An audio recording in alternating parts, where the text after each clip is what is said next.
Bonsoir Vincent Doumézel. Bonsoir. Ravi de vous retrouver ici. Merci. Parce que vous êtes un spécialiste un peu particulier quand même. Votre spécialité, ce sont les algues, c'est bien ça? C'est ça, les algues et le plancton. Voilà, Très bien.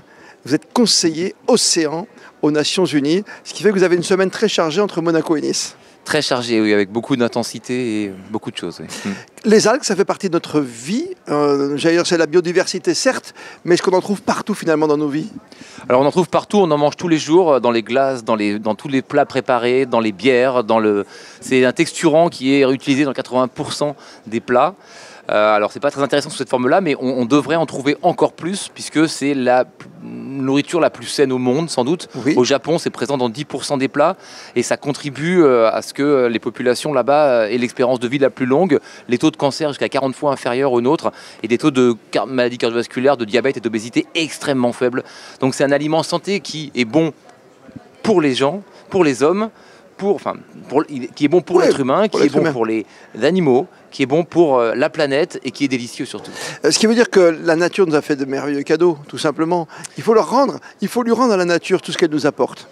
Exactement, mais ça veut surtout dire qu'on surexploite une partie de la nature pour négliger complètement l'autre. Moi, je suis venu dans les algues, je viens de l'agroalimentaire au départ. J'ai commencé ma carrière en Afrique, j'ai vu la faim dans le monde. J'ai vu ce milliard de personnes qui mouraient de faim. J'ai essayé pendant 20 ans de travailler dans les systèmes alimentaires pour améliorer la situation. Et je voyais les taux, les rendements des grandes céréales qui diminuaient. Je voyais les villes qui grandissaient mangeant des terres arables. Et cette population qui grandissait avec une frénésie incroyable, 300 000 personnes tous les jours en plus à nourrir sur Terre. Et on n'avait aucune solution pour les nourrir, ces gens-là. Sauf que les océans couvrent 70% de notre planète et contribuent à moins de 2% de notre alimentation en calories. 2%. Ça veut dire qu'il y a 12 000 ans, on est passé du chasseur-cueilleur au cultivateur. On est sorti de la préhistoire pour devenir civilisé, mais c'était uniquement sur Terre.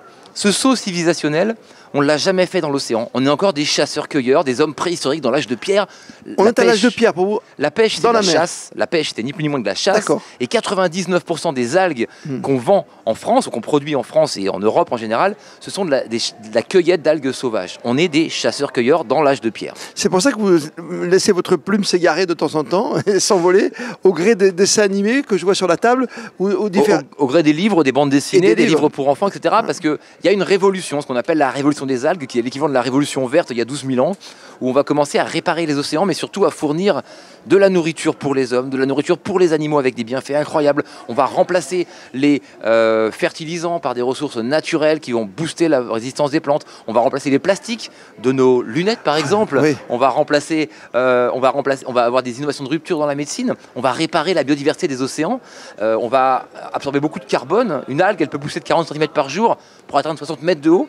Et on va surtout fournir des ressources et des emplois dans les populations côtières, là où les ressources de la pêche vont disparaître. C'est très bien, mais si je vous dis qu'il y a par exemple, il y a des algues, vous allez me dire peut-être que je me trompe, mais je me souviens, pour être à la Martinique par exemple, étudier les sargasses, c'est quelque chose qui n'aide pas non plus quelque part. Alors, les algues vertes en Bretagne, comme les sargasses aux Caraïbes, sont les symptômes d'une pollution terrestre. C'est une intensification de l'agriculture et des élevages sur Terre qui résulte en un abondement de nutriments dans l'océan. L'océan, il fait comme vous, quand il voit un déséquilibre arriver, il crée des défenses immunitaires, donc des algues qui vont proliférer, qui vont pourrir, et en pourrissant, libérer un gaz qui détruit.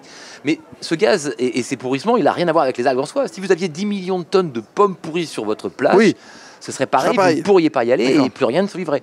Donc les algues, elles n'arrivent pas toutes seules, les pommes. Les algues, elles sont que le symptôme d'un problème qui est la surexploitation des terres de façon déviante et nocive. Donc pour supprimer les sargasses, il faut arrêter d'abonder les terres en nutriments dans le Mississippi et dans le golfe de l'Amazonie. Et pour les algues vertes, c'est pareil.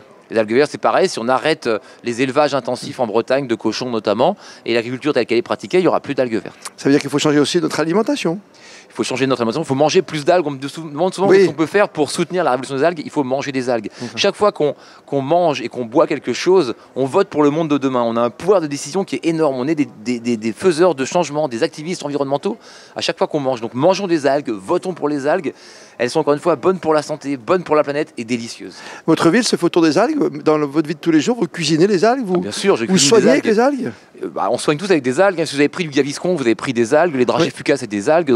Elles sont présentes dans tous les médicaments. Tous les pansements sont faits avec des algues. Encore une fois, elles sont partout dans notre environnement. Le dentifrice, c'est fait à base d'algues. Tous les dentifrices, c'est pas le dentifrice. Donc, on se soigne tous avec des algues. On est tous entourés par des algues. Moi, surtout encore plus parce que j'y ai été sensibilisé. J'ai vu les bienfaits des algues.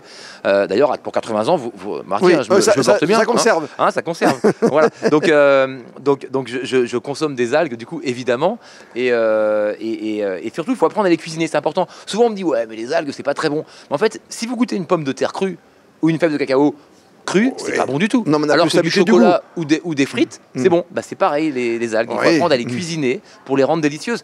De plus en plus de cuisiniers, de grands chefs cuisinent des algues. On n'a pas très loin d'ici, Moirot Greco, au Mirazur à Menton. Mirazur, il le fait. Il cuisine 20 types d'algues différents. On l'a fait venir à nos conférences de l'ONU pour nous en parler. C'est un exemple. Et aujourd'hui, il trouve que les algues sont un nouvel univers, un nouvel horizon gastronomique, pour le citer. Pour voir plus loin, en tout cas. Pour voir quelque chose de très différent. Et encore une fois, de très positif et réparateur pour l'environnement. Oui, si je dis pour voir plus loin, c'est parce que je porte vos lunettes qui sont... En algues. Donc pas le verre. Non, pas le verre, la monture. Et donc, vous pouvez les jeter à la fin parce qu'elles vont être biodégradables et compostables. Et si vous êtes vraiment affamé, vous pouvez les manger parce qu'elles sont même... Mais il faut des bonnes dents, par contre, attention. Mais voilà. C'est durable, c'est quoi? Ça va durer des années, si vous les mangez pas. Des années quand même, si je les conserve? Bien sûr, oui, bien sûr. Les algues, c'est la révolution. Si demain, on apprend à cultiver les algues, la génération qui vient, on se souviendra d'elle comme de la première génération qui saura nourrir pour la première fois dans l'histoire de l'humanité toute la population mondiale, tout en réduisant le réchauffement climatique, en réparant la biodiversité et en limitant les injustices sociales. Merci d'avoir été notre invité ce soir.